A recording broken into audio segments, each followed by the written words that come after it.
तो हम लोग चैप्टर 18 में चल रहे हैं, 72 तक हम लोग कर चुके हैं। लेकिन फिर भी एक बार मैं 65 से रिपीट करता हूँ। हम्म। तो 65 से क्यों रिपीट करता हूँ कि 65 और 66 में अभी क्या है, चैप्टर 18 में भगवान पूरा भगवत गीता का कंक्लूजन दे रहे हैं। और कंक्लूजन का भी कंक्लूसिव पार्ट जब श्लोका नंबर 54-55 से स्टार्ट हो। तो वहां से भगवान एक एक करके बोलते जा रहे हैं कि तुमको ये करना है, तुमको वो करना है, तुमको वो करना है। हम्म। अब उसको भी फाइनली कंक्लूड कर रहे हैं 65 और 66 में। तो यानी कि भगवत गीता का कंक्लूजन का भी फाइनल कंक्लूजन हम्म। एकदम निचोड़ जो है 65 और 66। क्या बोल रहे हैं भगवान? सदैव मेरा चिंतन करो, मेरे भक्त बनो, मेरी पूजा करो और मुझे नमस्कार। इस प्रकार तुम निश्चित रूप से मेरे पास आओगे। मैं तुम्हें वचन देता हूँ क्योंकि तुम मेरे परम प्रिय मित्र हो। तो अभी भगवान डायरेक्टली, अभी तक तो भगवान खाली अर्जुन के प्रश्न का उत्तर दे रहे थे, एक्सप्लेन कर रहे थे। और अब कंक्लूजन में भगवान क्या करने, क्या करना है ये बता रहे हैं। इससे पहले क्या करना है वो नहीं बताए। हम्म। कर्म के बारे में बताया कि सकाम कर्म हम्म। होता है, उसका कैसे क्या फल होता है। निष्काम कर्म के बताया कि वो कैसे किया जाता है, उसका क्या फल होता है। ज्ञान मार्ग का बारे में बताया कि ज्ञान क्या होता है, उसको फल क्या होता है, कैसे किया जाता है।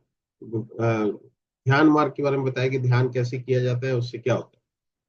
भक्ति के बारे में बताया कि भक्ति कैसे होता है, भक्ति किस तरह से होता है, भक्ति किस तरह से किया जाता है। भगवान अपने बारे में बताया कि भगवान कौन है, भगवान की क्या पोजीशन है, हमारी क्या पोजीशन है, विभिन्न देवी देवताओं की क्या पोजीशन है। तो कौन किससे कैसे रिलेटेड है, कनेक्टेड है, ये सारा चीज बता दी। ये सारा इंफॉर्मेशन था अभी तक पूरा जो भगवान दिए। और अब चैप्टर 18 में आके क्या कर रहे हैं भगवान, कंक्लूड कर रहे हैं। और कंक्लूजन में भी अभी जो हम लोग जिस पोर्शन में चल रहे हैं एकदम लास्ट, मान लीजिए श्लोका नंबर 55 ऑनवर्ड्स, वहां से भगवान बता रहे हैं कि करना क्या है, क्या करना चाहिए हम लोग। तो उसमें भगवान का जो प्रिस्क्रिप्शन है, उसका भी फाइनल प्रिस्क्रिप्शन है कि सदैव मेरा चिंतन करो, मेरे भक्त बनो, मेरी पूजा करो और मेरे मुझे नमस्कार करो। तो मेरा चिंतन करो यानी कि किसी और के चिंतन की जरूरत नहीं, बस मेरा चिंतन करो, मेरे भक्त बनो, मेरी पूजा करो और मुझे नमस्कार। इस प्रकार तुम निश्चित रूप से, इससे क्या होगा रिजल्ट, कि तुम मेरे पास आओगे। इसका क्या मतलब हुआ मेरे पास आओगे? हम्म। कि भगवान रहते हैं गोलोक वृंदावन धाम में, वैकुंठ हम्म। आध्यात्मिक जगत। नीचे हम लोग है भौतिक जगत में, ऊपर है आध्यात्मिक जगत। आध्यात्मिक जगत में भी असंख्य वैकुंठ है। उसमें से भी जो वैकुंठ हम्म। सबसे ऊपर है, सबसे गोलोक से, वो है गोलोक वृंदावन धाम। वहां पे भगवान रहते हैं अपना ओरिजिनल रूप में, कृष्ण रूप में। दो हाथ दो पांव वाले मोर मुकुटधारी वंशीधारी कृष्ण के रूप में, सांवले वर्ण कृष्ण के रूप में भगवान वहां रहते हैं। तो वहां बोल रहे हैं कि भी एकदम जो हाईएस्ट डेस्टिनेशन है वहां तुम पहुंच जाओगे। क्यों, कैसे पहुंचोगे तुम? बस मेरे चिंतन करो, मेरे भक्त बनो, मेरी पूजा करो और मुझे नमस्कार।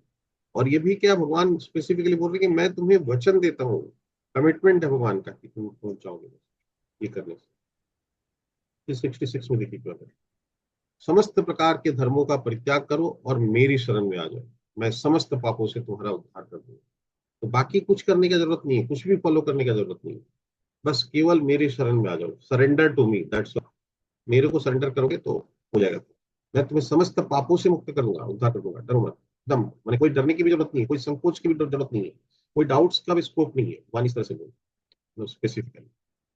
अब देखिए इसका ज्ञान, ये जो ज्ञान दिए भगवान, इसके बारे में अब बता रहे हैं कि ये गुह्य ज्ञान उनको कभी न बताया जाए जो न तो संयमी है, न एकनिष्ठ है, न भक्ति में रत है, और न ही उसे जो मुझसे द्वेष करता है।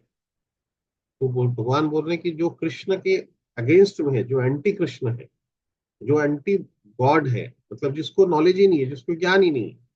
क्योंकि एंटी कृष्ण कौन होगा? जिसको ज्ञान हुआ ही नहीं। ज्ञान क्या है हम लोग पढ़े हैं, अपने बारे में जानना, भगवान के बारे में जानना, हमारा भगवान के साथ क्या रिलेशनशिप है ये जानना, हमारा हम कहाँ से आए, हमारे ओरिजिन के बारे में जानना, हमारा डेस्टिनेशन के बारे में जानना, ये ज्ञान है। तो जिनको ज्ञान हो गया, अगर हो जाएगा, वो तो कृष्ण से द्वेष करने का सवाल ही नहीं है। और जिसको ज्ञान नहीं है वही द्वेष कर सकता है, और है भी नहीं और लेना भी नहीं चाहता। टीचिंग कर रहे हैं लेकिन वो सुनने के लिए तैयार नहीं है, हर समय वो खाली क्रिटिसिज्म ही कर रहे हैं। तो इसका मतलब क्या हुआ? वो भगवान से द्वेष करते हैं। और कभी ना कभी जो न तो संयमी है, जो कंट्रोल, संयम है नहीं जिसमें कि यानी कि कंट्रोल ही नहीं है, सब कुछ कर रहे हैं जो मर्जी। और जो न एक निष्ठ है, एक निष्ठ होना जरूरी है। एक निष्ठ मतलब एक ही स्कूल में का स्टूडेंट होना चाहिए। कभी यहाँ कभी वहां, कभी इसके पास कभी उसके पास भटक रहे। तो ऐसे लोगों को बोला बता के फायदा नहीं है, भगवान बोल रहे हैं। ना भक्ति में रत है, बोले ना तो वो संयमी है, यानी कि जो जिसको आ, इंद्रियों के ऊपर कोई कंट्रोल भी नहीं है, रिस्ट्रेंट भी नहीं है, मैंने कर भी नहीं पा रहा, करने की चेष्टा भी नहीं कर रहा है, कुछ कोशिश ही नहीं है, और ना ही भक्ति की को प्रैक्टिस कर रहा है, और ना ही एक निष्ठ है, और जो मुझसे दिल उल्टा मेरे से द्वेष करता है। तो ऐसे जो लोग हैं उनको मतलब भगवत गीता का ज्ञान देने की कोशिश मत करो, जरूरत नहीं है इतनी। यानी कि वो जैसे बोलते हैं उनके साथ बिना मतलब का तर्क में मत उलझो, इसका मतलब ये हुआ, क्योंकि उससे रदर एंटी प्रीचिंग होगा, फायदा नहीं है, तो छोड़ दो उनको। जो व्यक्ति भक्तों को ये परम रहस्य बताता है वह शुद्ध भक्ति को प्राप्त करेगा और अंत में वह मेरे पास वापस आएगा। किसको बताना है ये भी बोल रहे हैं भगवान, किसको नहीं बताना है ये बोल रहे हैं, अब बोल रहे किसको बताना है। जो व्यक्ति भक्तों को ये परम रहस्य बताता है, मैंने जो भक्त है भगवान का, जो भक्त के प्रति अनुयायी है, अनुरागी है, भगवान से राग करता है, अनुराग है भगवान, यानी कि भगवान के प्रति जिसकी श्रद्धा है, ऐसे लोगों को बताओ। और ऐसे लोगों को अगर तुम बताते हो तो बोला वो मेरी भक्ति को, शुद्ध भक्ति को प्राप्त करेगा और अंत में मेरे धाम आएगा। ये एडवाइस है भगवान का हम लोग डायरेक्टली, इंस्ट्रक्शन है भगवान का, एडवाइस इंस्ट्रक्शन है। इस संसार में उसकी अपेक्षा कोई अन्य सेवक न तो मुझे अधिक प्रिय है और न कभी होगा। तो यही जो भगवान की इस भक्ति के बारे में, भगवान के इस गुह्यतम ज्ञान के बारे में जो भक्तों को बताता है, उसका प्रचार करता है, वो भगवान बोल रहे कि मेरे को सबसे प्रिय भक्त है और उससे ज्यादा प्रिय कोई नहीं है।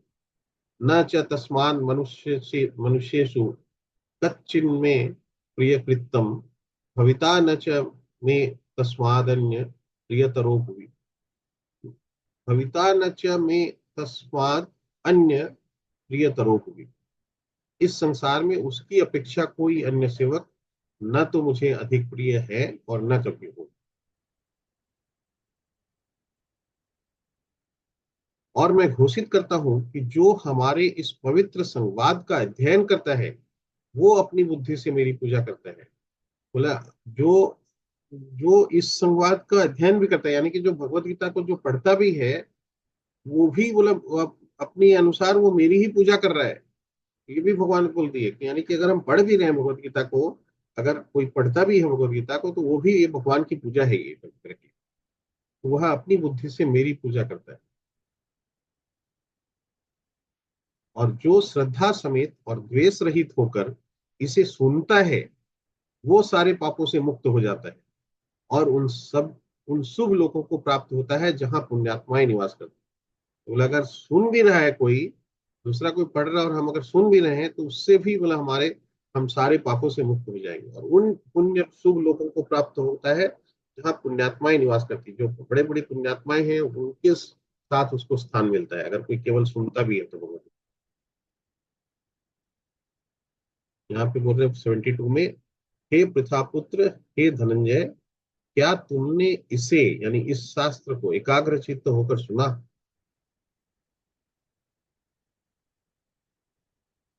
क्या तुमने इसे एकाग्र चित्त होकर सुना और क्या अब तुम्हारा ज्ञान तथा मोह दूर। क्यों नहीं करता है, क्या नहीं करता है। कभी तो बोल दिया।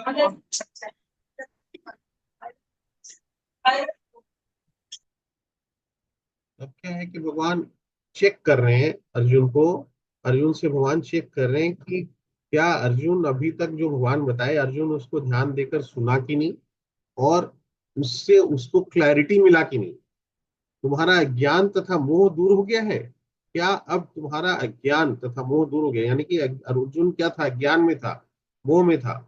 पहला चैप्टर में हम लोग पढ़े थे ना, अर्जुन किस तरह से एकदम बोला कि युद्ध नहीं करेंगे, क्योंकि इसका मतलब क्या, वो अज्ञानता में था इसलिए बोल रहा था युद्ध नहीं करेंगे।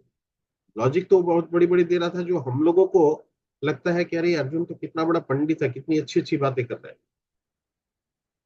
अर्जुन बोल रहा है कि भाई क्या मैं ये युद्ध क्यों करूं, क्योंकि ये युद्ध करूंगा तो मैं पाप का भागी बनूंगा। तो वो बोल रहा है कि कौरव डायनेस्टी खत्म हो जाएगा। वो बोल रहा है कि मेरे मैंने पितामह है, मेरे चाचा, मेरे ताऊ, मेरे भाई लोग, मेरे सब मामा बंधु सब लोग हैं, इन लोगों को मैं कैसे मार के युद्ध जीत सकता हूँ। इन लोगों को अगर मार के मेरे को अगर राज्य मिल भी जाएगा तो राज्य, ऐसा राज्य भोग करके क्या फायदा, सब लोगों को मार के, अपनों को मार के। तो उससे तो अच्छा है कि मैं भीख मांग के खाऊं। अर्जुन इस तरह से बात कर रहा था। तो इसलिए और बोला कि भी ये समाज वो स्त्रियां विहीन समाज होगा, और एक पुरुष विहीन समाज हो जाएगा। पुरुष विहीन समाज होगा तो स्त्रियां पतित होंगी, स्त्रियां पतित होंगी तो अवैध संतानें उत्पन्न होंगी, और उन सब का भार मेरे ऊपर आएगा। तो इस तरह के लॉजिक सब अर्जुन दे रहा था। तो जो हम लोगों को, अपने जैसे लोगों को लगता है कि कितना बड़ा पंडित है अर्जुन, की इतनी अच्छी अच्छी इतनी लॉजिकल बातें कर रहा है, और भगवान बोल रहे हैं कि तुम मूर्ख हो एकदम, नपुंसकता को प्राप्त हो गए तुम, ऐसे भगवान बोल रहे हैं डायरेक्ट।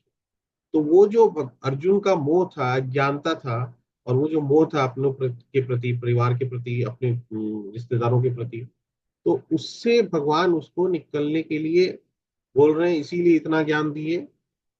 और इसीलिए सारा कंप्लीट करने के बाद अर्जुन से भगवान ये चेक कर रहे हैं कि क्या तुम ये ध्यान देकर सुने, और ये सुनने के बाद में क्या तुम्हारा अज्ञान दूर हुआ और क्या तुम्हारा मोह दूर हो गया। इसका क्या मतलब हुआ, देखिए कितना इंपॉर्टेंट ये श्लोक है 72।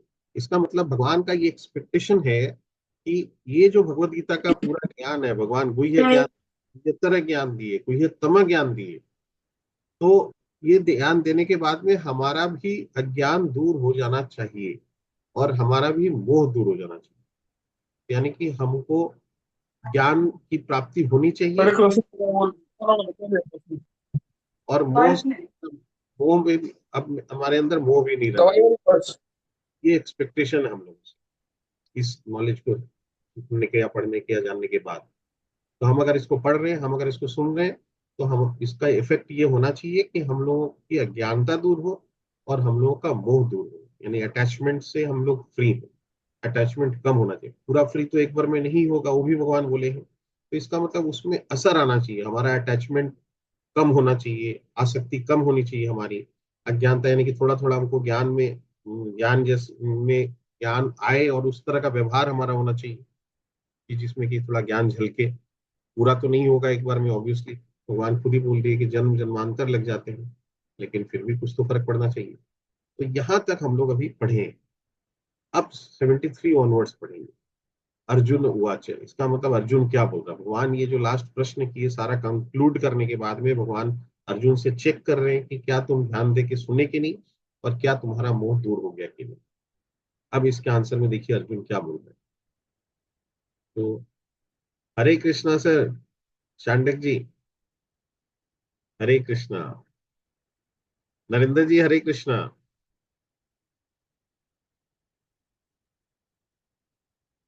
आपका म्यूट है नरेंद्र जी, हरे म्यूट। कृष्णा हरे हरे कृष्णा। कृष्णा सर, हरे कृष्णा। वाह, बहुत दिन बाद ज्वाइन किए सर आप। नरेंद्र जी म्यूट है थोड़ा। अच्छा, हाँ। हाँ जी तो तो लगेगा नहीं हर बार, ये क्या दिक्कत बहुत अच्छा लग रहा हाँ है। जी बस कलकत्ते में अभी आया अच्छा, ओके। तो बोला चलो ज्वाइन करें, आपको टाइम दूंगा। बड़ा बहुत अच्छा, अभी तो रियल चीज आप सुना रहे थे, बड़ा बड़ा फायदा ले आपका। बढ़िया बढ़िया। आप तो एकदम डायरेक्ट आ रहे हैं वृंदावन से। आप लोगों को बता दें, चांडक, जी जी। चांडक जी वृंदावन में सना के आगे है, गायों का वो है ना, क्या नाम है जड़कोल। क्या क्या नाम है चांडक जी?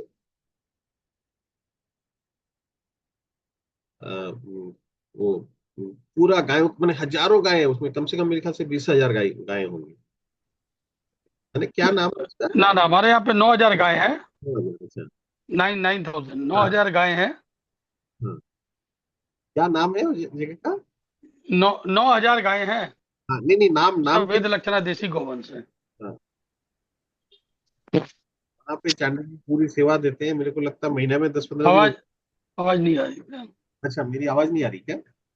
9,000 गौवंश है, सब वेद लक्षणा देसी गौवंश है। ओके, अच्छा। वेद लक्षणा श्री नाम बोल रहे जड़खोर जड़खोर कड़खोर। जड़खोर गोधाम। जड़खोर। वहां पे, जी कंटिन्यू करें। हाँ करेक्ट, नहीं नहीं उसी की बात कर रहे हैं। वहां पे गायें इतनी है, और वहां पे चांडक जी पूरा सेवा देते हैं वहां पे जाके। महीने में कितना, हर महीने जाते हैं ना चांडक जी? मैंने मेरे ख्याल से महीने में 10 दिन 15 दिन उधर ही देते हैं जब तक। हाँ, सब वेद लक्षणा देसी गौवंश है। हाँ करेक्ट करेक्ट। और चार्टर्ड पूज्य अकाउंटेंट महाराज जी जो है ना, मुलुक पीठाधीश्वर राजेंद्र दास जी महाराज, मलुक पिटा। वो रेवासा धाम भी मिल गई अपने, सालासर जी उनके पास में है। मुलुक पीठाधीश्वर महाराज जी, उनकी गौशाला है। और आप भी हर महीना में जाते, हर महीना जाते हैं ना वहाँ पे? नहीं, मैं वहीं रहता हूँ बेसिकली, ज्यादा वहीं 2-3 महीना वहीं रहता हूँ, बस कलकत्ते हफ्ते 10 दिन के लिए आता हूँ, करेक्ट। दो देखिए, तीन महीने में। चार्टर्ड अकाउंटेंट है, इतने हरी सीनियर बोल। था, लेकिन अपना वो छोड़ के वहां पे सेवा में लग गया, हरी बोल। हरी बोल। डायरेक्ट भगवान की सेवा में लगे हुए। ब्रज ब्रज के 84 कोष में है हाँ, correct है। ये। ब्रज के 84 कोष में जो उत्तराखंड है ना, बद्री, केदार जी, आदि बद्री, वो हमारे सब नजदीक में है। अरावली पर्वतमाला के बीच में है। पूज्य ओके। भगवान कृष्ण भगवान का जो है ना, बगल में ही सब लीला स्थल है। कृष्ण बलराम जी की नित्य गौचारण भूमि है। एक शौगनी शिला है जिसकी विमल कुंड है, आप लोग नाम सुने हो तो। हम लोग गए विमल- काम्यवन हम बगल में लोग ही है हमारे। काम्यवन हम लोग गए हैं, विमल कुंड, हाँ, जहाँ। बस वो वहां भी हमारा एक मंदिर है, काम्यवन से करीब 12-13 किलोमीटर है। अच्छा, हम लोग को इस टाइम से, कामन और डीग के बीच में है। हम लोग शायद 2015 या 16 में लेके गए थे प्रभु। नरेंद्र जी, आपकी जी। बोलिए अनम्यूट करके, म्यूट में है आप।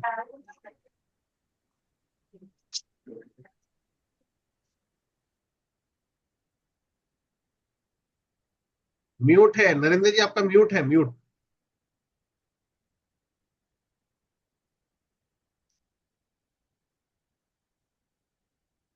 नरेंद्र जी शायद उसको अनम्यूट नहीं हो कर। गया हो गया। आप सुन रहे हैं? हाँ, आप सुन रहे हैं, आप सुन रहे आप हैं। सुन रहे हैं? हाँ, आप सुन रहे हैं, आप सुन रहे बहुत मैं राजस्थान से आया हूँ कल ही। हमारे हमारे काका जी गुजर गए थे। आज संजोग लग गया आपका, अभी तुरंत मैसेज देखा व्हाट्सएप में, तो मैं ज्वाइन किया। हैं। बस वो इच्छा तो रहती है हर रविवार करूँ। Correct। हम्म। नहीं नहीं, वो बहुत ही। बहुत अच्छा था। हरे कृष्णा। हरे कृष्णा, हरे कृष्णा। हरे कृष्णा। हरे कृष्णा। बहुत अच्छा लगा आपने। हम्म। हाँ, नहीं हमको भी बहुत अच्छा लगता है। हाँ, प्रयास करते हैं जुड़ने का। आप इसको चालू रखिएगा। आपका 18 अध्याय पूरा हो जाए, उसके बाद वापस से एक पहला अध्याय से चालू कर दीजिएगा। अरे ये बोल। हम लोग तो हाँ, ऐसा नहीं हो कि 18 अध्याय होने के बाद हम लोग को अवसर नहीं मिले आपसे आपका सुनने का। ऐसा नहीं नहीं हो। नहीं हाँ। नहीं नहीं, बिल्कुल ही नहीं होगा ऐसा। ये तो अपनी कंटिन्यूएशन तो चल ही रहा है 7-8 साल से, ये तो आगे भी चलते ही हाँ रहेगा। हाँ हाँ। हाँ, बस बस तो ठीक है। 52 रविवार में जो है ना, 20-25 भी कर लेंगे तो हाँ, धन्य हो जाएंगे। ठीक बात। अभी देखिए, हम लोग यही चर्चा कर रहे थे, भगवान हाँ नंबर 72 में क्या बोले भगवान, मैंने 69, 70, 71, 72 रादर, भगवान क्या बोले कि भाई, जो इस ज्ञान का प्रचार करता है वो भक्त मुझे सबसे ज्यादा प्रिय है। फिर भगवान बोले, हाँ जो इसको पढ़ता है वो भी पूरा सारे पापों से मुक्त हो जाता है और मेरे धाम को वापस आता है। जो इसको सुनता है वो भी सारे पापों से मुक्त हो जाता है और पुण्यात्माओं के साथ उसको स्थान मिलता है, बड़े बड़े जो पुण्यात्मा। तो विचार करना है, पढ़ना है, सुनना है, कैसे भी अगर जुड़े रहे तो बहुत लाभ है इसका। और भगवान का डायरेक्ट ज्ञान, उसमें भी भगवान पहले बोले कोई है, मतलब अच्छा कॉन्फिडेंशियल नॉलेज मैं तुमको दे रहा हूँ। फिर बोले उससे भी आगे का नॉलेज दे रहा हूँ। फिर बोले सबसे कॉन्फिडेंशियल, मोस्ट कॉन्फिडेंशियल नॉलेज दे रहा हूँ। इस तरह से करके भगवान डिफरेंट स्टेजेस में पूरा बताए, और वो सारा चीज हम लोग इस पे डिस्कस करने वाले हैं। तो वो है भगवत गीता। इसलिए इसको तो जितना सा भी पढ़ ले वही मतलब कल्याणकारी है। और चाणक्य जी तो वर्षों से, मेरे को लगता है 20-30 वर्षों से सॉल्ट लेक में इनका वो चलता है डेली सत्संग। सुबह सुबह इनका वो ग्रुप है इनका, एक सुबह 5:30 बजे ही शायद इनका होता है, भगवत गीता के ऊपर में चर्चा रोज इनका होता है, रोज। और ना, चालू होता है सुबह 3:55 पे चालू होता है, 4 बजे से। कितने सालों से चल रहा है जूम में सुबह 4 से 6:30 तक होता है। और रेगुलर इनका फॉरवर्ड भी आता है, एक श्लोक और उसके जो एक नहीं 5 श्लोक है। नहीं, 10 श्लोक करते हैं स्वामी जी। पूज्य रामसुख दास जी की पद्धति पे। और ये जो श्लोक अभी जो आप 8वें अध्याय का कर रहे हैं ना, इसी श्लोक को सुन के मनन करके गीता प्रेस के जो संस्थापक है सेठ जी जयदयाल जी गोयनका जी ने गीता प्रेस स्टार्ट की थी। और ये कितना बड़ा कार्य कर रहे हैं गीता प्रेस वाले। घर घर उपलब्ध करा दिया इन्होंने गीता जी को। बड़ी प्रेरणा उन्होंने तत्व विवेचनी गीता जी को जो सेठ जी की है। ये इसी इसी 8वां ये जो आप अभी जो आप बता रहे हो ये एकदम उसी का क्रक्स है ये। हाँ, correct। बस तो स्वामी जी ने भी गीता जी पे जो अपना लिखा, बड़ी सुंदर पुस्तक है, दोनों से पढ़ने लायक। थोड़ा सा काटो और शांति लिए। हरे कृष्ण, मैंने कितनी बड़ी प्रेरणा इस एक श्लोक से मिल गई उनको, बताइए। आज गीता प्रेस में ये भाई यही श्लोक है। करेक्ट, ठीक बात है। तो देखिए 73 में ये तो हो गई। आप पढ़ेंगे, मनीषा माता जी आप पढ़ेंगे 73? हाँ भैया। हाँ। नष्टो मोह स्मृतिर्लब्धा त्वत्प्रसादात् मया अच्युत स्थित अस्मि गत संदेह करिष्ये वचनम तव। अर्जुन ने कहा, हे कृष्ण, हे अच्युत, अब मेरा मोह दूर हो गया। आपके अनुग्रह से मुझे मेरी स्मरण शक्ति वापस मिल गई। अब मैं संशय रहित तथा दृढ़ हूँ और आपके आदेशानुसार कर्म करने के लिए उद्यत हूँ। तात्पर्य: जीव जिसका प्रतिनिधित्व अर्जुन कर रहा है, उसका स्वरूप यह है कि वह परमेश्वर के आदेशानुसार कर्म करे। वह आत्म अनुशासन के लिए बना है। श्री चैतन्य महाप्रभु का कहना है कि जीव का स्वरूप परमेश्वर के नित्य दास के रूप में है। इस नियम को भूल जाने के कारण जीव प्रकृति द्वारा बद्ध हो जाता है, लेकिन परमेश्वर की सेवा करने से वह ईश्वर का मुक्त दास बनता है। जीव का स्वरूप सेवक के रूप में है। उसे माया या परमेश्वर में से किसी एक की सेवा करनी होती है। यदि वह परमेश्वर की सेवा करता है तो वह अपनी सामान्य स्थिति में रहता है, लेकिन यदि वह बाह्य शक्ति माया की सेवा करना पसंद करता है तो वह निश्चित रूप से बंधन में पड़ जाता है। इस भौतिक जगत में जीव मोहवश सेवा कर रहा है। वह काम तथा इच्छाओं से बंधा हुआ है, फिर भी वह अपने को जगत का स्वामी मानता है। यही मोह कहलाता है। मुक्त होने पर पुरुष का मोह दूर हो जाता है और वह स्वेच्छा से भगवान की इच्छा अनुसार कर्म करने के लिए परमेश्वर की शरण ग्रहण करता है। जीव को फांसने का माया का अंतिम पाश यह धारणा है कि वह ईश्वर है। जीव सोचता है कि अब वह बद्ध जीव नहीं रहा, अब तो वह ईश्वर है। वह इतना मूर्ख होता है कि वह यह नहीं सोच पाता कि यदि वह ईश्वर होता तो इतना संशयग्रस्त क्यों रहता। वह इस पर विचार नहीं करता। इसलिए यही माया का अंतिम पाश होता है। वस्तुतः माया से मुक्त होना भगवान श्री कृष्ण को समझना है और उनके आदेशानुसार कर्म करने के लिए सहमत होना है। यही पे रोकते हैं। तो देखिए बताइए एक बार इसमें क्या पढ़े।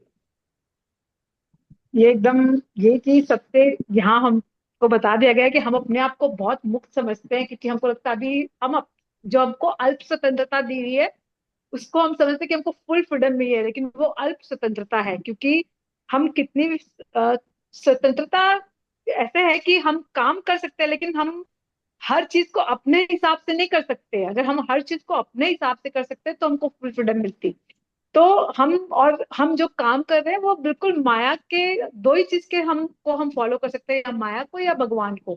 पर हम माया को फॉलो करते हैं, तो माया को फॉलो करते हैं तो इसका मतलब तब क्या है कि हम माया को फॉलो करते हैं, तब हम भगवान के लिए काम नहीं कर रहे हैं। तब हम अपने लिए काम करें, अपनी इंद्रियों की तृप्ति के लिए काम करें। और जहां हम अगर माया के लिए काम करते हैं या अपने आप को ईश्वर समझ के, अपने आप को परम भोक्ता समझ के अगर हम काम करते हैं तो हम उसका फल भोगने के लिए हमको कालांतर तक, मतलब वर्ष दर वर्ष हमको इसी भौतिक जगत में रहना पड़ता है।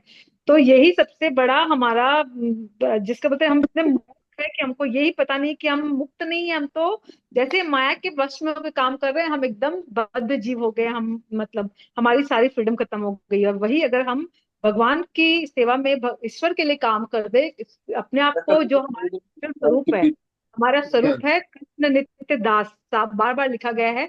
तो हम अपने स्वरूप को जानते हुए काम करेंगे तो हर सदैव मुक्त रहेंगे, क्योंकि तब हमको फल की चिंता नहीं रहेगी, हमको संशयग्रस्त हम नहीं रहेंगे, क्योंकि हम क्या जानते हैं वो कृष्ण का पार्ट है। कृष्ण सोचेंगे उसके बारे में कि क्या होगा क्या नहीं होगा, हमारा काम है सिर्फ कृष्ण के काम करना। तो बहुत स्पष्ट है, जो हम लोग अभी तक इतने दिन से पढ़ते आ रहे हैं उसको बहुत सही तरीके से यहाँ पे एकदम लिखा गया है। हरे कृष्ण। माता जी की हरि बोल, हरि। देखिए कितना सुंदर से आप बताए इसको। मैंने ये श्लोक एक बार पढ़ते हैं हम। अर्जुन ने कहा, हे कृष्ण, हे अच्युत, अब मेरा मोह दूर हो गया। भगवान क्या प्रश्न किए थे अर्जुन से कि क्या तुम ध्यान से सुने और हाँ, क्या तुम्हारा मोह दूर हो मोह गया? दूर हुआ। हाँ, यानी कि तुमको क्लैरिटी मिल गई कि नहीं, संशय दूर हो गया। अब अर्जुन बोल रहा है, यस, मेरा मोह दूर हो गया है। आपके अनुग्रह से मुझे मेरी स्मरण शक्ति वापस मिल गई है। यानी कि इसका मतलब अर्जुन जो भी बोल रहा था उस समय अज्ञानता में बोल रहा था। अज्ञानता में मतलब वो अपनी स्मरण शक्ति भी खो बैठा। आत्म बुद्धि में। हाँ, यानी कि हम लोग की मेमोरी भी फेल होती है। हम लोग की मेमोरी, कौन सी मेमोरी फेल हो जाती है?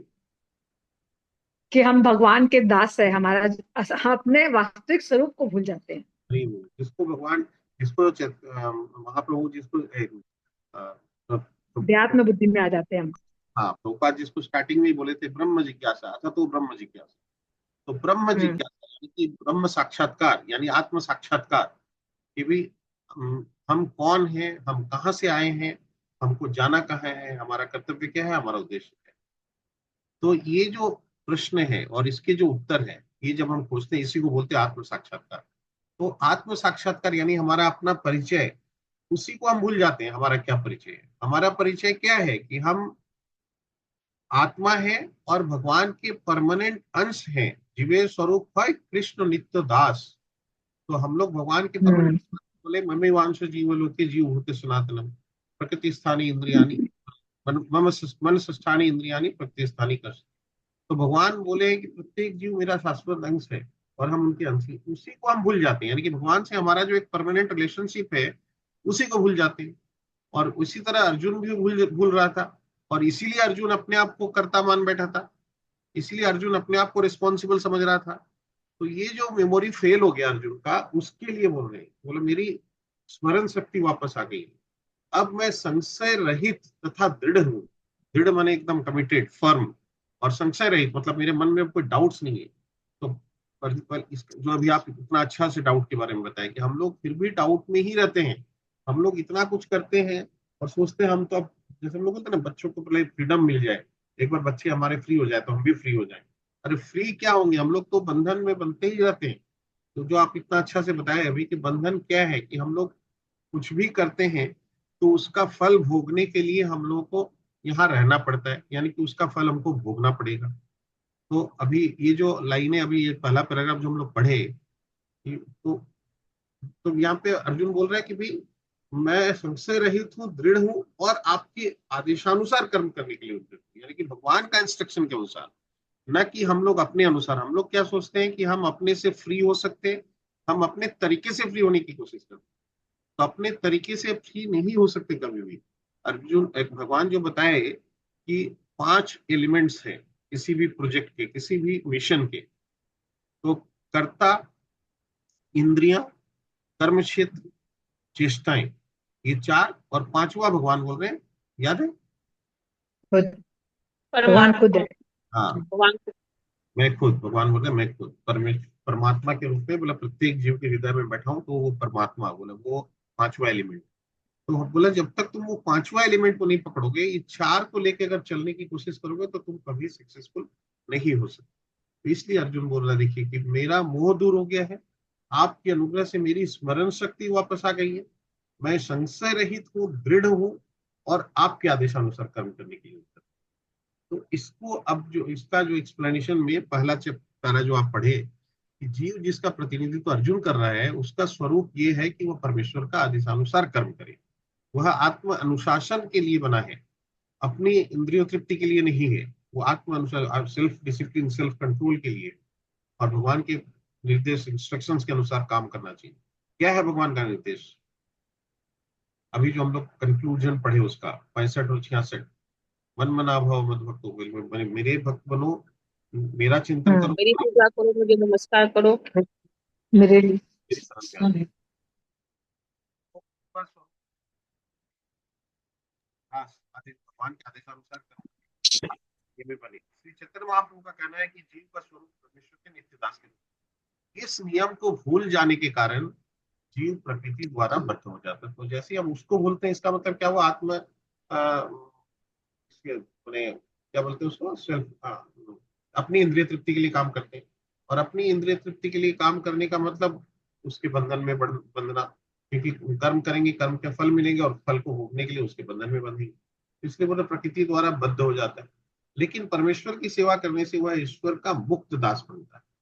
तो भगवान की सेवा करने से हम वो बंधन में बंधेंगे ही नहीं। भगवान की सेवा में हम कुछ भी कार्य कर रहे हैं तो वो हमको बंधन में नहीं बांधता है, अगर वो हमको मुक्ति की तरफ लेके जाता है। ये पूरा हम लोग डिस्कशन पूरा भगवद गीता में। तो जीव का स्वरूप सेवक के रूप में है, उसे माया या परमेश्वर में से किसी एक की सेवा करनी होती है। बहुत इंपॉर्टेंट लाइन है, उसे माया या परमेश्वर में से किसी एक की सेवा करनी होती है। कौन है माया? क्या है माया? जो नहीं है। माया मतलब जो नहीं है। हाँ, हरि बोल। भगवान बोले माया भगवान की ही शक्ति है, माया देवी। और माया का मतलब भगवान बताया कि माया मतलब जो रियल नहीं है, जो है ही नहीं, जो हमारा केवल भ्रम है। तो हम लोग जो स्टार्टिंग में पढ़े थे कि 4 कमियां प्रत्येक जीव में है। हाँ, गलतियां हम लोग करते हैं, धोखा हम लोग देते हैं, चीटिंग प्रोपेगेंडा, और भ्रमित होते हैं, और अपूर्ण इंद्रिय। अपूर्ण इंद्रियां। तो भ्रमित होना, तो भ्रम होता है हमको सबको। तो माया उसको हम लोग रियल मानते हैं, जो कि रियल है ही नहीं। चैप्टर 15 में जब भगवान बताया कि ऊपर में अश्वत्थ वृक्ष दिख रहा है और नीचे उसकी छाया दिख रही है, तो वो जो नीचे वाली जो छाया दिख रही है वो भौतिक जगत है, और ऊपर में जो वृक्ष है वो आध्यात्मिक जगत है। और भौतिक जगत को कौन चला रहा है? माया देवी। माया देवी चला रही है।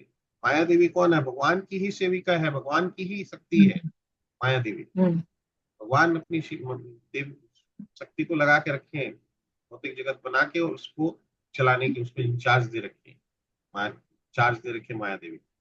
इसलिए बोल रहे हैं कि या तो माया की सेवा करो या भगवान की सेवा करो। तो माया की सेवा का मतलब हम लोग भ्रम के पीछे भाग रहे हैं, और भगवान की सेवा, परमेश्वर की सेवा का मतलब हम लोग रियल के पीछे भागेंगे। तो यदि वह परमेश्वर की सेवा करता है तो वह अपनी सामान्य स्थिति में रहता है।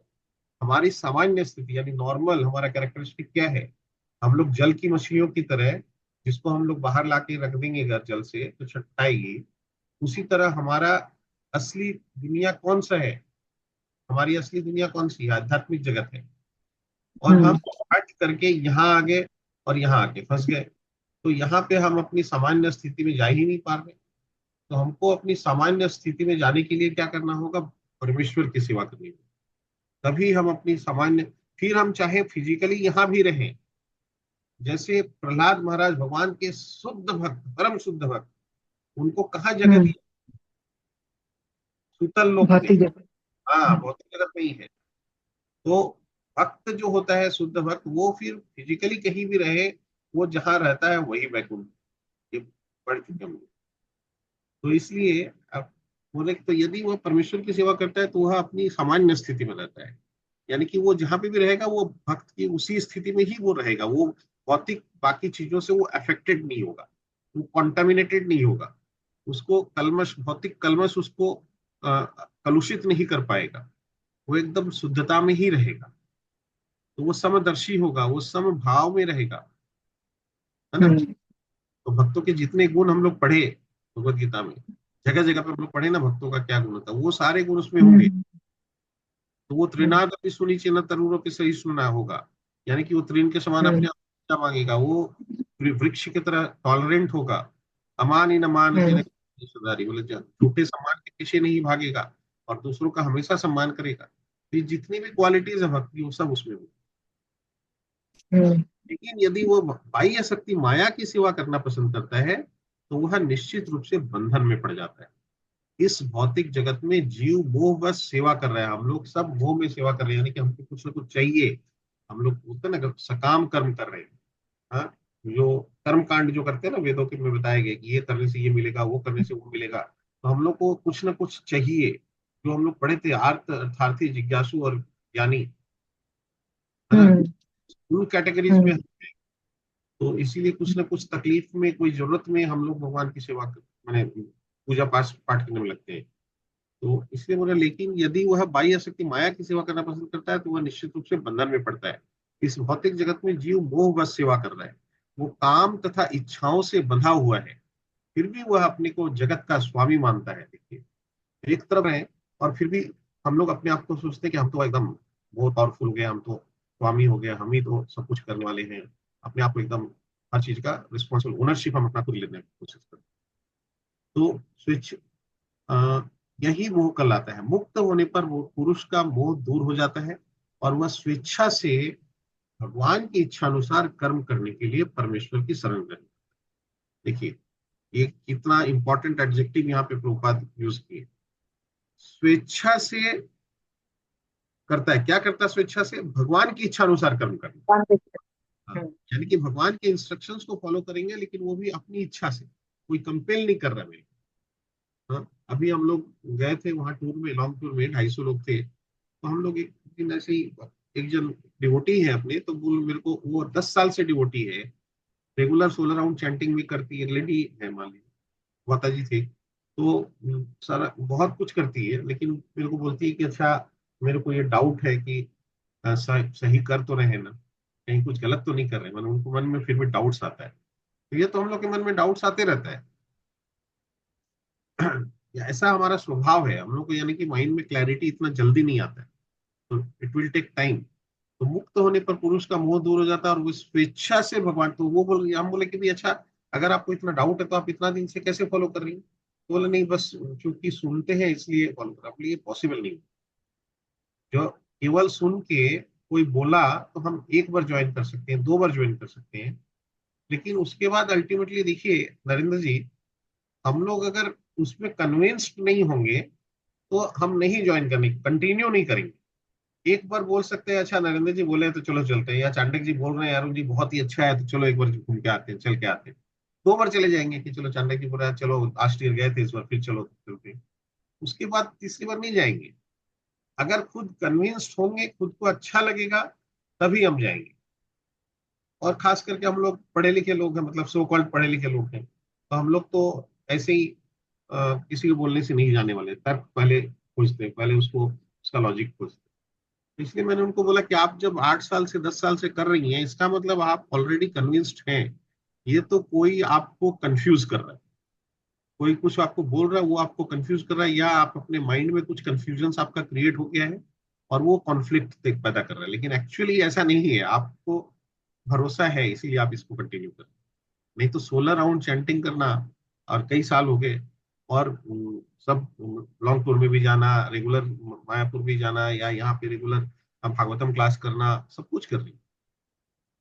तो इसलिए इसका मतलब क्या हुआ कि उनके मन में वो विश्वास है ऑलरेडी। तो इच्छानुसार कर्म, तो इसीलिए बोल रहे कि स्वेच्छा से भगवान की इच्छा अनुसार कर्म करने के लिए परमेश्वर की शरण ग्रहण करता है। तो वो भी स्वेच्छा से ही कर रही है। उनको ऐसा लग रहा है कि मैं खाली लॉजिकली कोई मेरे को बोल रहा है इसलिए कर रही हूँ, लेकिन ऐसा नहीं है, स्वेच्छा से ही कर, अदरवाइज कंटिन्यू नहीं कर। फिर बोल रहे देखिए, जीव को फांसने का माया का अंतिम पाश ये धारणा है कि वह ईश्वर है। देखिए, माया का लास्ट बोले दांव, अंतिम पाश, आखिरी पाशा फेंक रही है माया, माया देवी।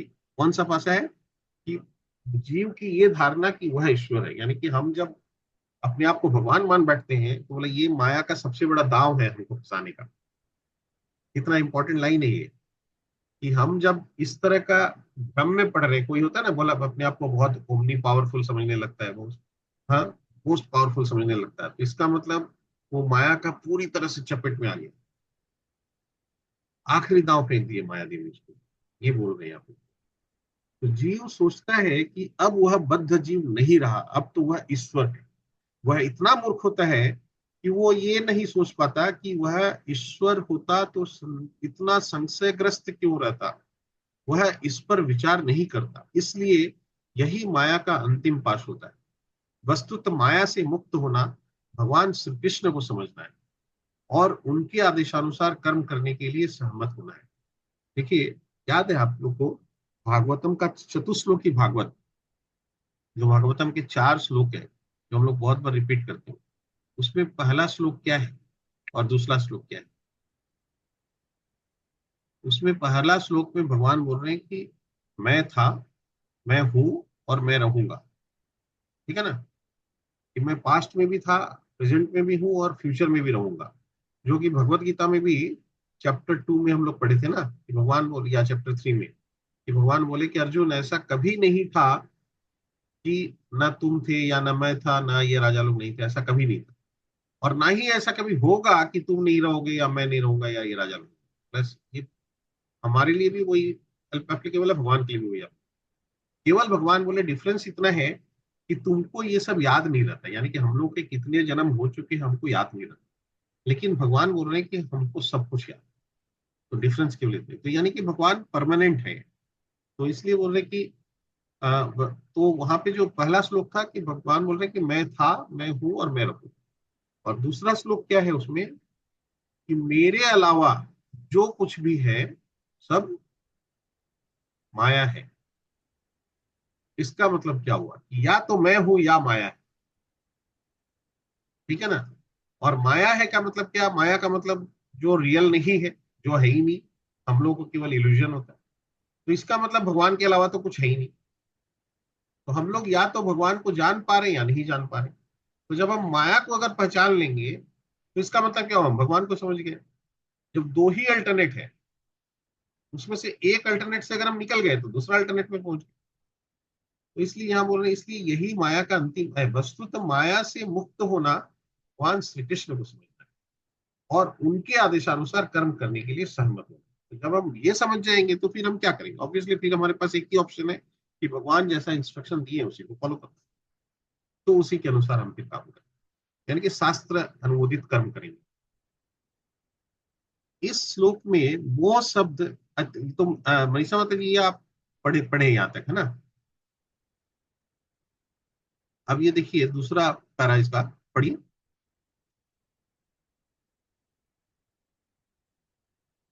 नहीं तो तुम पढ़ेगी? पढ़ती हूँ भैया मैं। पढ़िए। इस श्लोक में मोह शब्द अत्यंत महत्वपूर्ण है। मोह ज्ञान का विरोधी होता है। वास्तविक ज्ञान तो यह समझना है कि प्रत्येक जीव भगवान का शाश्वत सेवक है। लेकिन जीव अपने को इस स्थिति में न समझकर सोचता है कि वह सेवक नहीं अपितु जगत का स्वामी है, क्योंकि वह प्रकृति पर प्रभुत्व जताना चाहता है। यह मोह भगवत कृपा से या शुद्ध भक्ति कृपा से जीता जा सकता है। इस मोह के दूर होने पर मनुष्य कृष्ण भावनामृत में कर्म करने के लिए राजी हो जाता है। पढ़िए। पढ़ो आगे। हाँ, ये नहीं, देखिए ये वाला पैरा में क्या अभी अभी हम्म। अभी जो हम लोग डिस्कस किए वही है ना इसमें, हाँ हाँ। कि बोलते हैं कि मोह शब्द अत्यंत महत्वपूर्ण है। मोह ज्ञान का विरोधी होता है। तो या तो ज्ञान या मोह। ज्ञान क्या है? हमारी अपनी स्थिति को समझना। बोल रहे वास्तविक ज्ञान तो ये समझना है कि प्रत्येक जीव भगवान का शाश्वत सेवक है, जो हमारी स्वाभाविक स्थिति है। लेकिन जीव अपने को इस स्थिति में न समझकर सोचता है कि वह सेवक नहीं अपितु इस जगत का स्वामी है, क्योंकि वह प्रकृति पर प्रभुत्व जताना चाहता है। और ये मोह भगवत कृपा से या शुद्ध भक्त की कृपा से जीता जा सकता है। इस मोह को कैसे हम लोग जीत सकते? अर्जुन को तो यहाँ पे डायरेक्ट भगवान से मिला एडवाइस, तो हमको तो डायरेक्ट भगवान आने वाले नहीं है एडवाइस देने के लिए। तो हमको कहाँ से मिलेगा? शुद्ध भक्त की कृपा से, यानी कि जो भगवान का शुद्ध भक्त है, जो गुरु के रूप में हमको मिल सकता है। हम लोग पढ़े थे ना कि गुरु क्या होते हैं?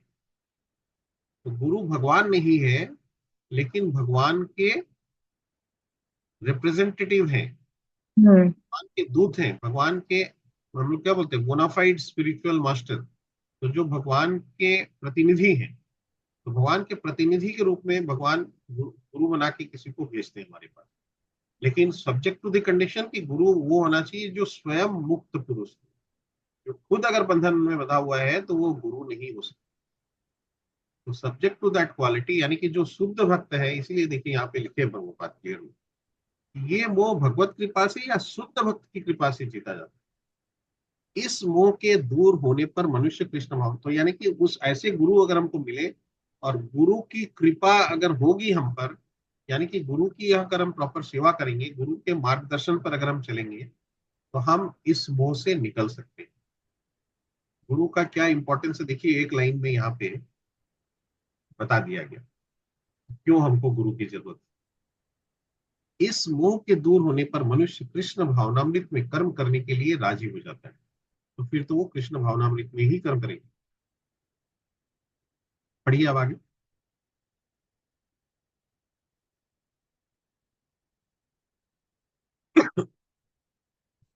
आगे पढ़िए। कहाँ तक? ये वाला, कृष्ण के आदेशानुसार कर्म करना पड़ो। कृष्ण के आदेशानुसार कर्म करना कृष्ण भावनामृत है। बद्ध जीव माया द्वारा मोहित होने के कारण यह नहीं जान पाता कि परमेश्वर स्वामी है, जो ज्ञानमय है और सर्व संपत्तिवान है। वे अपने भक्तों को जो कुछ चाहे दे सकते हैं। वे सबके मित्र हैं और भक्तों पर विशेष कृपालु रहते हैं। वे प्रकृति तथा समस्त जीवों के अधीक्षक हैं। वे अक्षय काल के नियंत्रक हैं और समस्त ऐश्वर्यों एवं शक्तियों से पूर्ण है। भगवान भक्त को आत्मसमर्पण भी कर सकते हैं। जो उन्हें उन्हें नहीं जानता वह मोह के बस में है और वह भक्त नहीं बल्कि माया का सेवक बन जाता है। लेकिन अर्जुन भगवान से भगवत गीता सुनकर समस्त मोह से मुक्त हो गया। वह यह समझ गया कि कृष्ण केवल उसके मित्र ही नहीं बल्कि भगवान है और वह कृष्ण को वास्तव में समझ गया। अतएव भगवत गीता का पाठ करने का अर्थ है कृष्ण को वास्तविकता के साथ जानना। जब व्यक्ति को पूर्ण ज्ञान होता है तो स्वभावतः कृष्ण को आत्मसमर्पण करता है। जब अर्जुन समझ गया कि यह तो जनसंख्या की अनावश्यक वृद्धि को कम करने के लिए कृष्ण की योजना थी, तो उसने कृष्ण की इच्छानुसार युद्ध करना स्वीकार कर लिया। उसने पुनः भगवान के आदेशानुसार युद्ध करने के लिए अपना धनुष बाण ग्रहण किया। हरि बोल। तो देखिए, देखो क्या कितना बड़ी अच्छा। मतलब हम लोग खाली जैसे, ये तो खाली अर्जुन के लिए नहीं, अर्जुन तो अज्ञानी तो नहीं था ना। अर्जुन हम लोग के बिहाफ में सारा किया, लेकिन हम लोग को अगर अर्जुन के जैसा ही बनना पड़ेगा। मतलब अर्जुन ने जैसे भगवत गीता को लिया, हम लोग को, मतलब माने कि पूरा तो नहीं, लेकिन फिर भी हम लोग को भगवत गीता जो हम लोग पढ़ते हैं उसको अगर हम लोग मनन नहीं करेंगे तो हम लोग को मतलब भगवत गीता का ज्ञान नहीं मिल सकता है। मतलब और अर्जुन मतलब जब भगवान के शरणागत हो गया, उसको वो समझ आ गया कि जिसमें लिखा ना, अर्जुन जब समझ गया कि यह तो जनसंख्या के अनावश्यक वृद्धि को कम करने की कृष्ण की, माने हर कुछ भी हो रहा है, जो हो रहा है हम लोग कृष्ण की योजना, मतलब वो समझे कि कृष्ण की योजना थी, ये कृष्ण की योजना के अनुसार काम हो रहा है, ये हम लोग को एकदम मतलब मानना ही पड़ेगा। जो कुछ हो रहा है कृष्ण के आदेशानुसार हो रहा है, मतलब उसमें हम लोग का कुछ भी नहीं है। मतलब ये एकदम हम लोग को समझ लेना होगा कि जो बड़ी कुछ हो रहा है कृष्ण की योजना से हो रहा है। और भगवान बहुत कृपालु है, मैंने बहुत ही कृपालु है और हर तरह से हम लोग को एक्सेप्ट करने के लिए भगवान तैयार है। बस हम लोग को भगवान की तरह अपना मुख करना है बड़ी-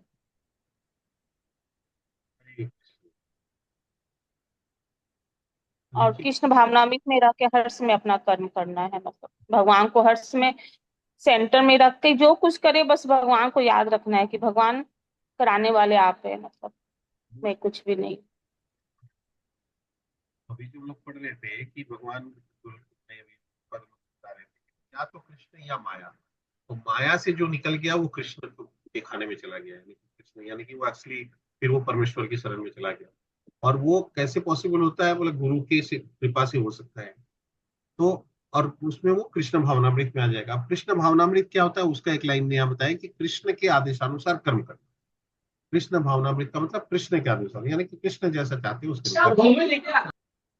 और उसके लिए अभी नीतू जो बताई कि भाई कृष्ण क्या चाहते हैं, तो जैसे वो उनकी योजना हर चीज में है, तो उनकी इच्छा अनुसार अगर हम कर रहे हैं, यानी कि कृष्ण के अनुसार, यानी कि शास्त्र में जो बताए गए हैं उनके अनुसार, क्योंकि भगवान बता दिए कि वेद मेरे ही द्वारा दिए गए हैं, तो गीता हम लोग डायरेक्ट भगवान के मुंह से सुन रहे हैं, तो ये भागवतम जो है वो हम लोग सुनते हैं, भगवान की ही लीलाएं हैं।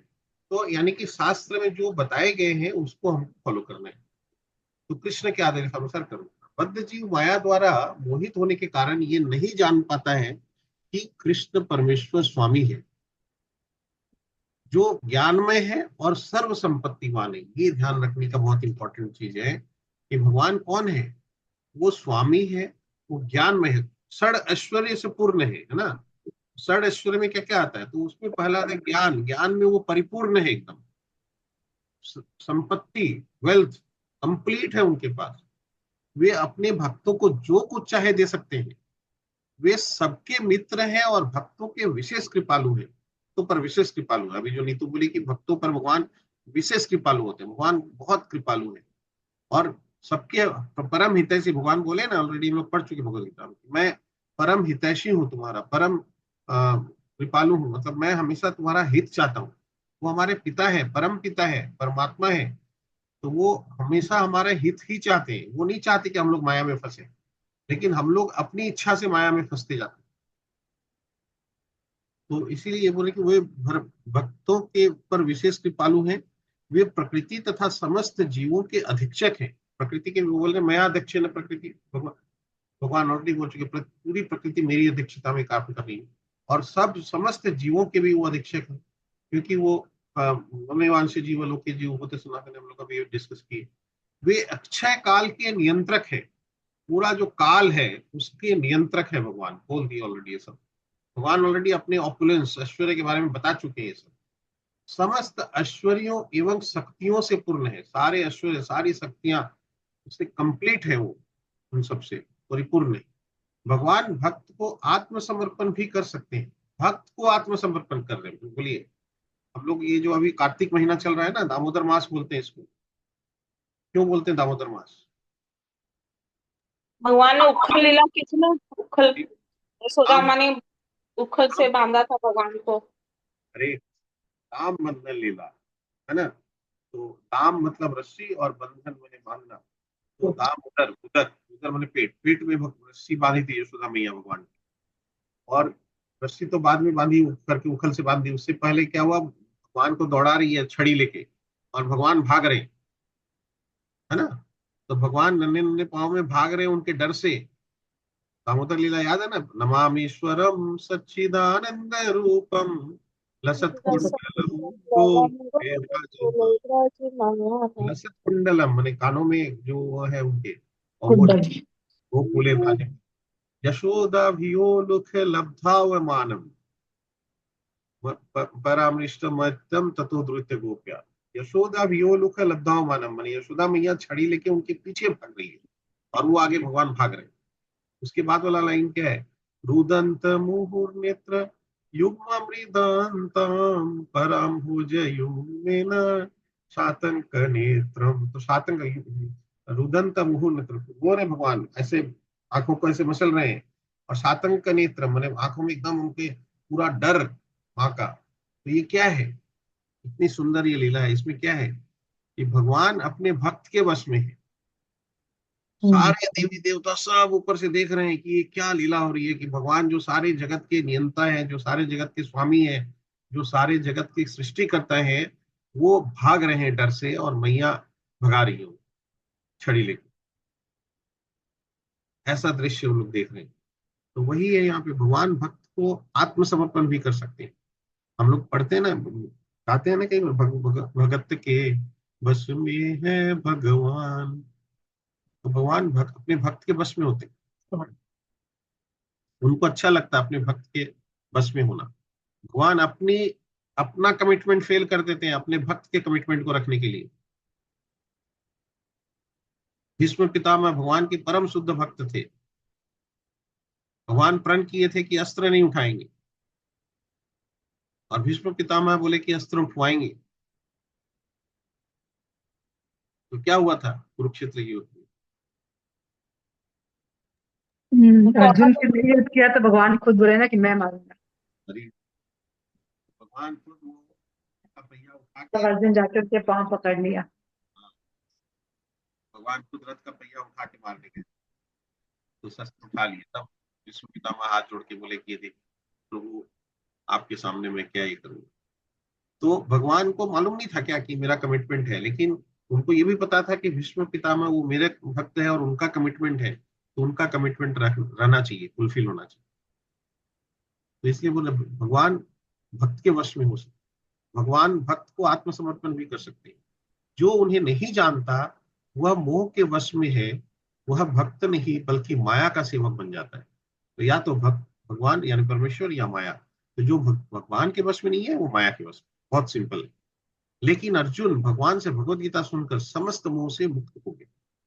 वो ये समझ गया कि कृष्ण केवल उसके मित्र ही नहीं बल्कि भगवान है, और वह कृष्ण को वास्तव में समझ गया। तो अर्जुन को भी बहुत क्लियर हो गया कि ये केवल मेरे मित्र रूप में यहाँ एक्ट कर रहे हैं, लेकिन वास्तव में ये भगवान है।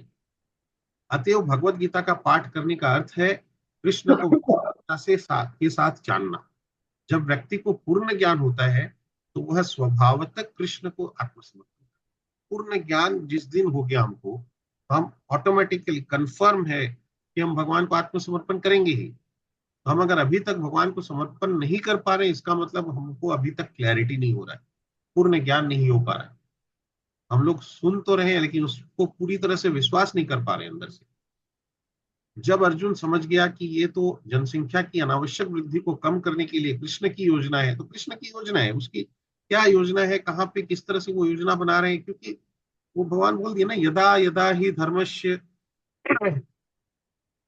ग्लानिर्भवति भारत अभ्युत्थानम अधर्मस्य तदात्मानं सृजाम्यहम् परित्राणाय साधूनाम विनाशाय च दुष्कृता धर्म संस्थापनार्थाय संभवामि युगे युगे। तो परित्राणाय साधु नाम, साधु को उद्धार करने के लिए, विनाशाय च दुष्कृता, दुष्कृतों का उद्धार विनाश करने के लिए। तो दुष्कृत इतने बढ़ गए थे, व्यभिचारी अत्याचारी अनाचारी इतने बढ़ गए थे, उनको कम करना था। तो अनावश्यक जनसंख्या थी, उसको खत्म करना था। तो वो उनकी योजना थी। तो उसने कृष्ण की इच्छानुसार युद्ध करना स्वीकार कर लिया अर्जुन। और भगवान क्या बोले अर्जुन को कि तुम क्षत्रिय हो और तुम्हारा क्षत्रिय धर्म ही युद्ध करना। तो क्षत्रिय वैश्य ब्राह्मण क्षत्रिय वैश्य शूद्र कौन बनाया है? वेदों में बताया गया। भगवान बोल रहे वेद मेरे बनाए हुए, इसका मतलब मेरे बताए हुए, इसका मतलब क्या हुआ कि भगवान का बनाया हुआ सिस्टम है। और उस सिस्टम के अनुसार अगर आप क्षत्रिय हैं तो आपको युद्ध करना होगा। लेकिन युद्ध करना होगा का मतलब ये नहीं कि अपना राज्य विस्तार करने के लिए युद्ध करना है, किसी को भी मार के अपने बस में कर लो उसके लिए नहीं। वो नहीं है युद्ध का नियम। युद्ध का नियम है जहां पे धर्म की रक्षा करने के लिए, अपनी प्रजा की रक्षा करने के लिए, जहां पे अनाचार अत्याचार हो रहा है उनसे बचाने के लिए शत्रुओं को मारना जरूरी है, उसके लिए युद्ध करना। तो उसने पुनः भगवान के आदेशानुसार युद्ध करने के लिए अपना धनुष बाण ग्रहण कर लिया। हरि। तो ये यहाँ तक हम लोग एक बार रखते हैं कि अर्जुन का ये फाइनल कंक्लूजन पूरा भगवत गीता सुनने के बाद। तो पूरा भगवत गीता सुनाने के बाद, उसको कंक्लूड करने के बाद भगवान अर्जुन को पूछते हैं कि अर्जुन तुम ध्यान से सुने कि नहीं। चेक करते हैं कि अर्जुन तुम ध्यान से सुने कि नहीं, और सुने तो तुमको क्लैरिटी, तुमको ज्ञान आया कि नहीं, अज्ञानता दूर हुई कि नहीं, और मोह दूर हो गया कि नहीं। और उसके आंसर में अर्जुन क्या बोल रहा है कि हाँ भगवान, मेरा अज्ञानता दूर हो गई, मेरा मोह दूर हो गया, नष्टो मोह स्मृति लब्धा, मेरी परिपावती मिल गई, तत्प्रसादात मैं स्थितो अस्मि गत संध्या। बोले मेरे सारे डाउट्स क्लियर हो गए और मैं अभी एकदम डिटरमाइंड हूँ युद्ध करने के। ये उसका असर है भगवत का। यहाँ तक हम लोग लिखते हैं। उसके बाद में है संजय उवाच, मतलब संजय फाइनली क्या बोले धृतराष्ट्र को, वो है तो ये वाला हम लोग मेरे ख्याल से नेक्स्ट डे करेंगे, ठीक है ना। जय श्री कृष्ण। देखिए तुलसीदास जी के दो दोहे हैं, ईश्वर अंश जीव अतिनाशी, केतन अमल सहज सुख राशि। समझे कि नहीं? बड़े इसी में गुण है। तुलसीदास जी का भी आप साथ साथ करोगे। और ये आपके 11वां का 33 का जो उत्तरार्ध है ना, मैं वेते है ना, उसमें ये ठाकुर जी बोलते हैं ना, भगवान कृष्ण, ये मेरे द्वारा पहले से ही मारे हुए हैं, तू तो निमित्त मात्र भव सभ्य साचिन। दूसरा मैं हूँ श्री भगवान का, मेरे श्री भगवान अनुभव यह करते रहूं, तज ममता अभिमान। तुलसीदास जी के बड़े अच्छे अच्छे पद हैं, वहां फिरा के तो यही है, हम भूले नहीं भगवान को, मैं हूँ श्री भगवान का।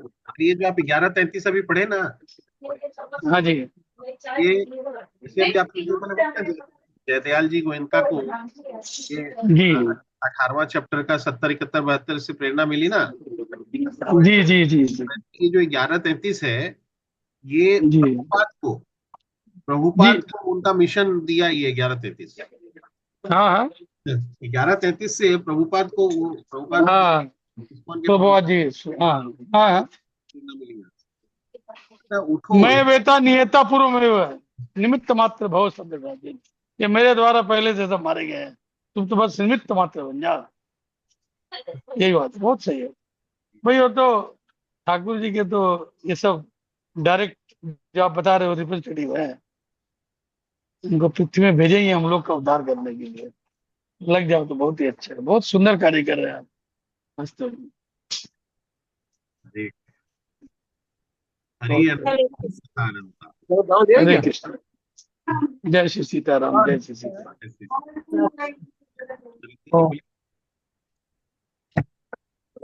जाओ तो ना। नरेंद्र जी एंड बोलिए। करेंगे हम। ठीक है, तो एक सेकंड यहाँ पे पहले इसको ये कर देते, स्टॉप कर देते।